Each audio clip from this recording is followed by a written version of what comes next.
À la Toussaint 2024, j'avais tout préparé en silence. Rome, ma compagne Sylvie, ma fille Sarah. Première fois dans le ciel, première fois que ses yeux voient plus loin que la route. Un appartement magnifique, tout en haut, chargé de bonnes énergies. Comme un nid posé sur la ville, dès que nous avons franchi la porte, quelque chose s'est apaisé en nous. On ne visite pas certains lieux, on y est accueilli.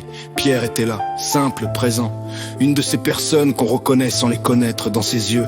Il y avait de la bonté, pas celle qui se montre, celle qui se vit. Ça ne s'explique pas, ça se ressent. Nous sommes allés à Saint-Pierre, toujours Saint-Pierre, cette place qui nous appelle.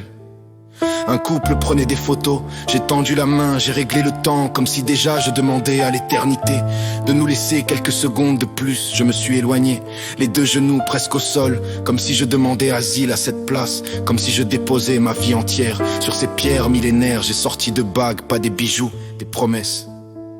Je lui ai demandé de m'aimer, je lui ai promis de l'aimer dans la joie, dans l'adversité, jusqu'à ce que nos routes se rejoignent là-haut. Avec l'aide de celui qui ne dort jamais, les larmes ont coulé. Sarah ne comprenait pas tout, mais elle sentait. Parce que l'amour, quand il est vrai, fait vibrer même les enfants. Puis nous sommes revenus, l'été 2025, parce que le mariage avançait, parce que le 6 décembre était gravé en nous, parce que Rome nous manquait comme un souffle. La chaleur, les glaces qui fondent sur les doigts, les palans, les rires simples, les jardins de Borghese, verts immenses comme un poumon pour nos âmes fatiguées, l'ombre des arbres, le temps suspendu, la ville qui respire avec nous, les sirènes mêlées à la circulation, la foule venue du monde entier, cette langue italienne.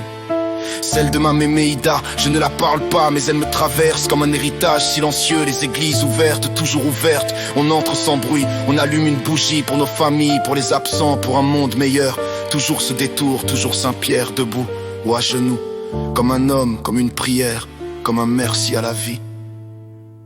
Puis retour à Toulouse, la vie modeste, heureuse. Le mariage coûte cher, mais l'amour ne se compte pas. J'ai écrit à Pierre, je lui ai expliqué sans honte, sans masque. Et lui, sans bruit, a fait un geste immense. Il a accepté de nous laisser l'appartement moins cher. Avec ce qui nous restait, il ne le sait peut-être pas. Mais ce jour-là, il nous a offert un cadeau de mariage. Qu'il sache ici qu'il est le bienvenu chez nous. Dans le sud-ouest, pour un repas simple, un verre partagé pour découvrir Toulouse. Parce que les belles âmes doivent se reconnaître. Le 6 décembre 2025, nous nous sommes mariés, simplement, magiquement, à l'église. Deux êtres imparfaits, croyants, faisant alliance avec l'éternel. Un serment d'aimer au-delà du temps. Puis Noël à Rome. La lumière, les monuments qui brillent, Ignace, Trévi, les têtes qui tournent devant cette cité éternelle qui vous envahit de son âme. Le 25 décembre, Saint-Pierre, la messe, le pape qui passe, la parole qui élève l'amour, le pardon, la miséricorde, comme une boucle bouclée, comme un rêve devenu réalité. Notre amour est devenu réalité, scellé par l'éternité. Sous la cité éternelle, merci la vie, merci l'amour, merci là-haut, à celui qui ne dort jamais. Amen. Amen. Mistral Garlaban.